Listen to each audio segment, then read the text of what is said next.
Pintar as paredes com um tom diferente, instalar quadros ou trocar as capas de almofadas são mudanças simples, mas que fazem toda a diferença no visual e no astral da casa.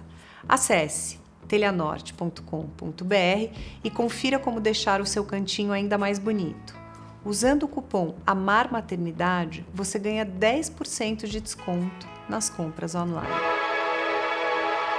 Antes de começar essa entrevista, como esse é um programa aqui que a gente troca muitas experiências e muitas verdades, eu queria falar para vocês que se vocês acharem que eu estou um pouco desanimada hoje, porque a gente tem uma audiência que repara em tudo, eu fiz uma cirurgia há uns dias atrás, na verdade há pouquíssimos dias, e ainda estou me recuperando. Então, hoje eu não estou naquele dia que você está se sentindo super bem, mas o importante é que a gente faz esse programa com muito amor para vocês, e eu quero entregar um programa lindo, então vou fazer o meu melhor.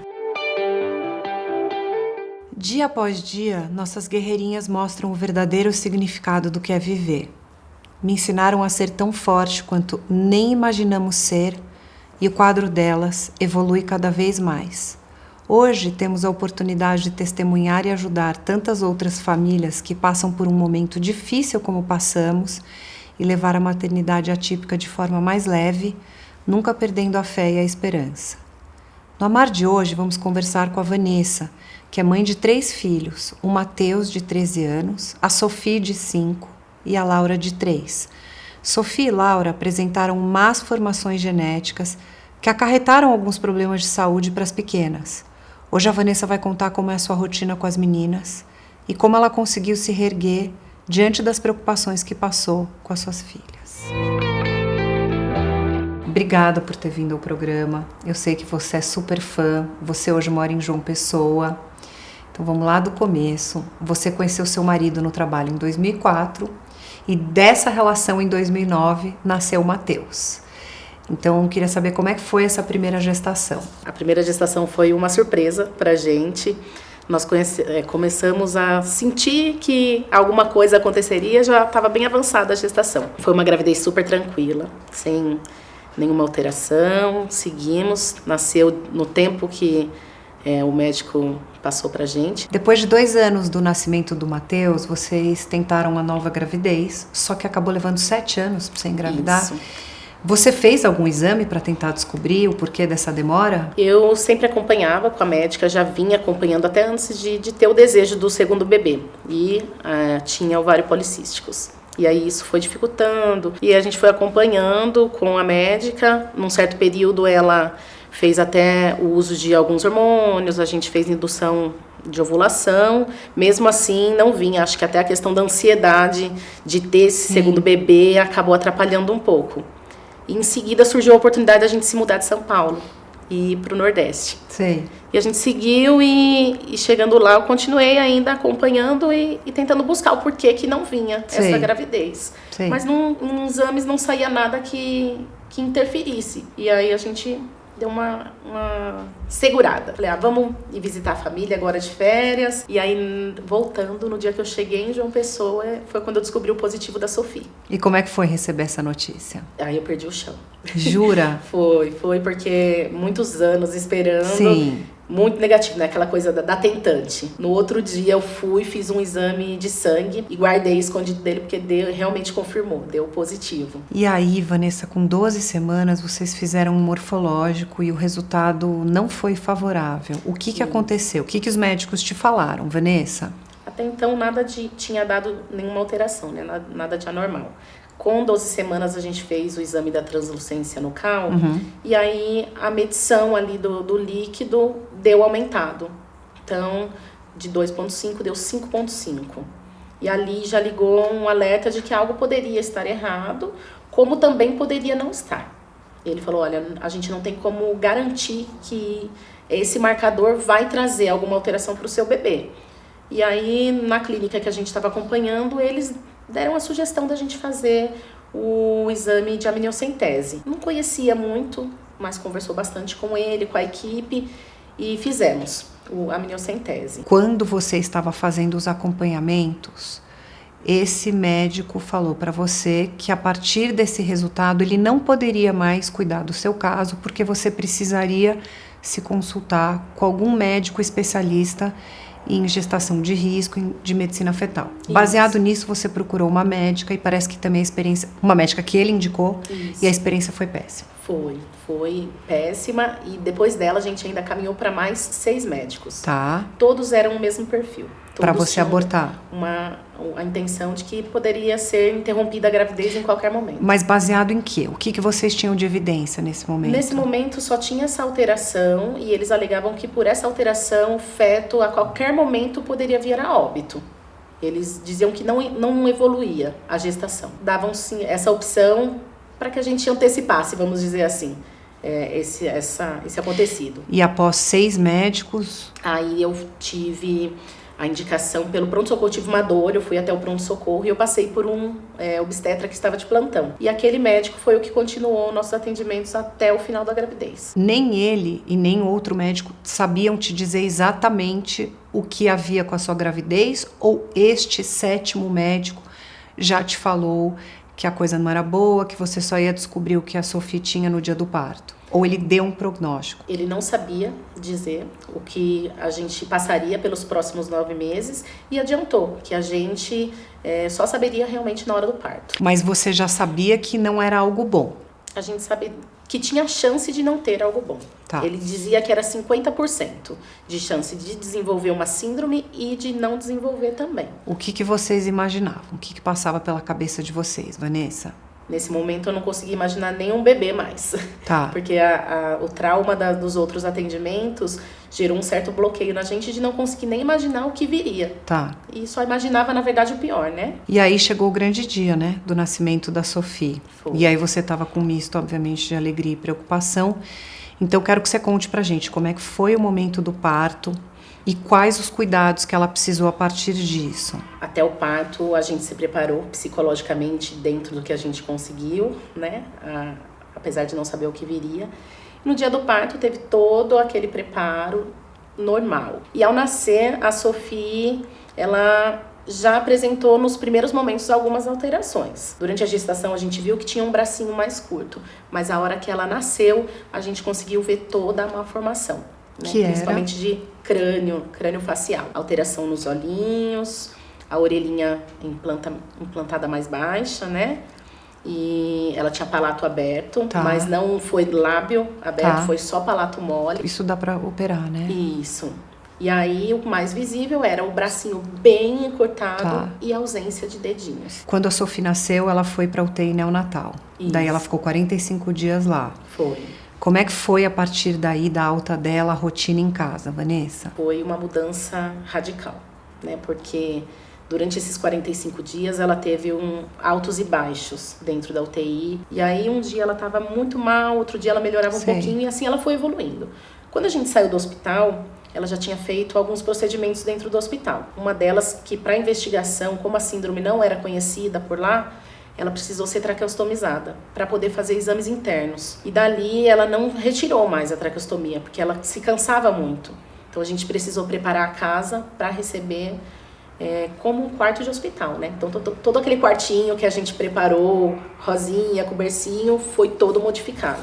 E nisso se dividindo os cuidados com o Matheus também, que você Sim. tem esse filho mais velho, né? Nesse período a minha mãe foi Sei. até João Pessoa para nos dar um suporte.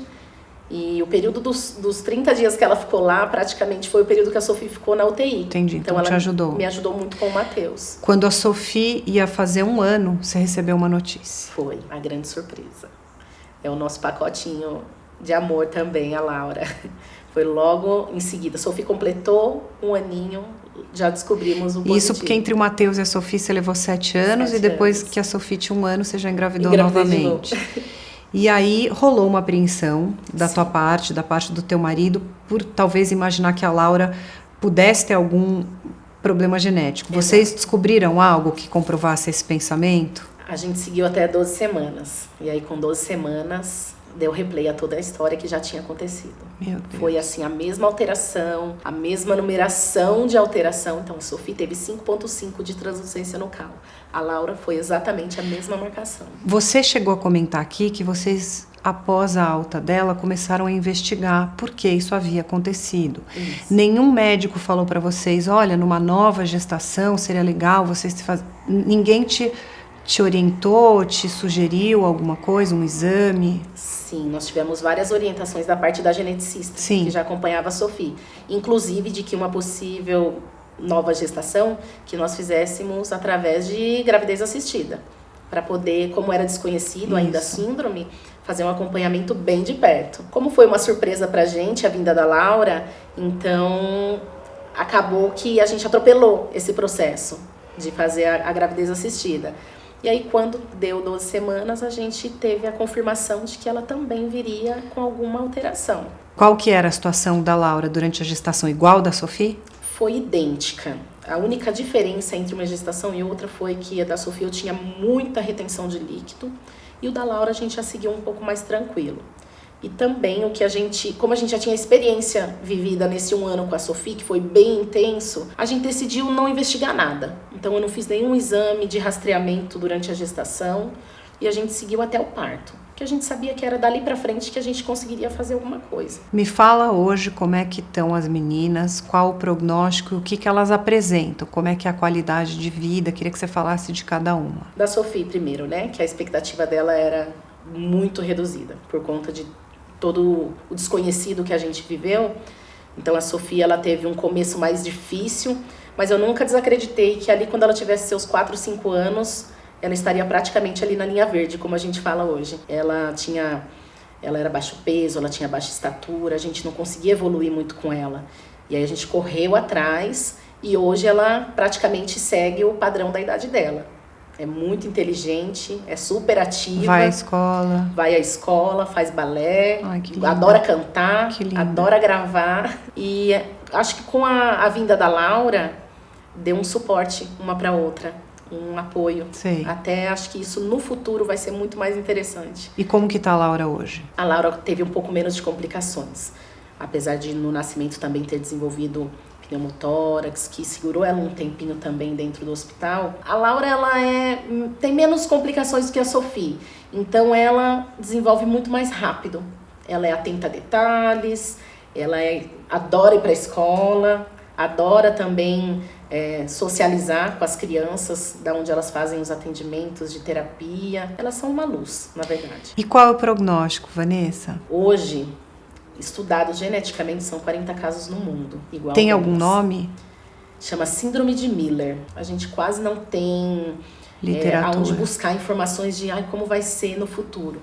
Mas a gente buscando, né, com a geneticista, com o neuro, que também acompanha as meninas, a gente conseguiu encontrar uma ONG nos Estados Unidos que faz o estudo desses poucos casos que tem. Na verdade, a ONG a gente conseguiu porque a gente encontrou a Érica, que tem um documentário no YouTube. Só que ela nos passou muitas informações, que na verdade tirou muitas dúvidas que a gente tinha. Então o que se sabe até agora? Se sabe que elas neurologicamente são normais. Mas as suas filhas tudo podem ir à praia, podem comer normal, sem tráqueo? Super. A gente fez o processo de desmame da traqueostomia.